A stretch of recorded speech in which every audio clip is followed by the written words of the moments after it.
2 வருஷங்களுக்கு தொடர்ந்து எலிகளுக்கு காஃபியையும், டீயையும் கொடுத்து ஒரு ஆராய்ச்சி பண்ணியிருக்காங்க.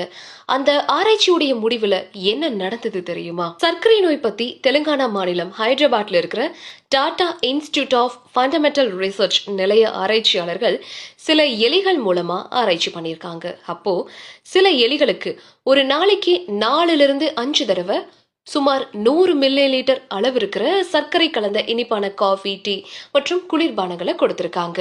ஒரு நாளைக்கு 3 மணி நேரத்துக்கு ஒரு தடவை குளிர்பானம், டீ மற்றும் காஃபி கொடுத்திருக்காங்க எலிகளுக்கு.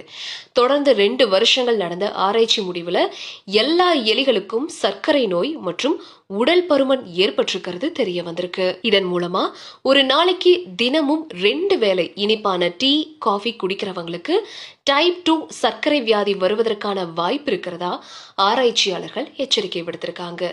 சோ அவங்களுடைய ஆராய்ச்சி அமெரிக்க தேசிய சுகாதார நிறுவன ஆய்வின் மூலமா உலகளாவிய உணவு முறை தளர்வுகளோட ஒப்பிடப்பட்டிருக்கு.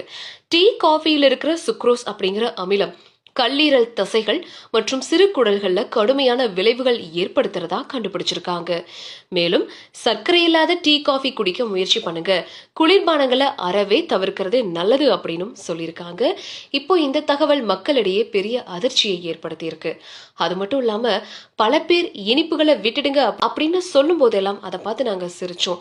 ஆனா இனிமேலாவது நாங்க எல்லாரும் விழிப்புணர்வோட இருப்போம் அப்படின்னும் ஆய்வாளர்கள் சொல்லியிருக்காங்க.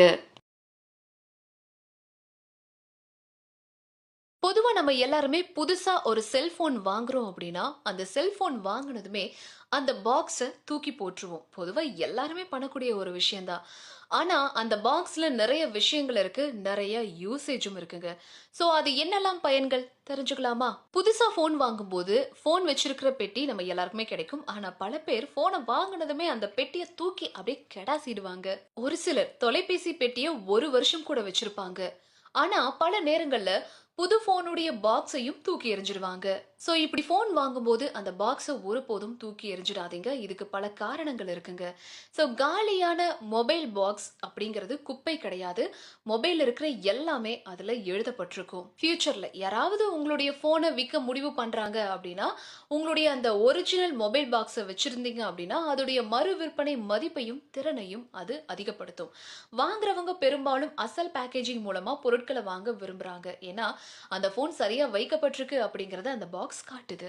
மேலும் அந்த பாக்ஸ்ல கேரண்டி, வரிசை எண், IMEI நம்பர் அப்படின்ற முக்கியமான தகவல்கள் இருக்கும்.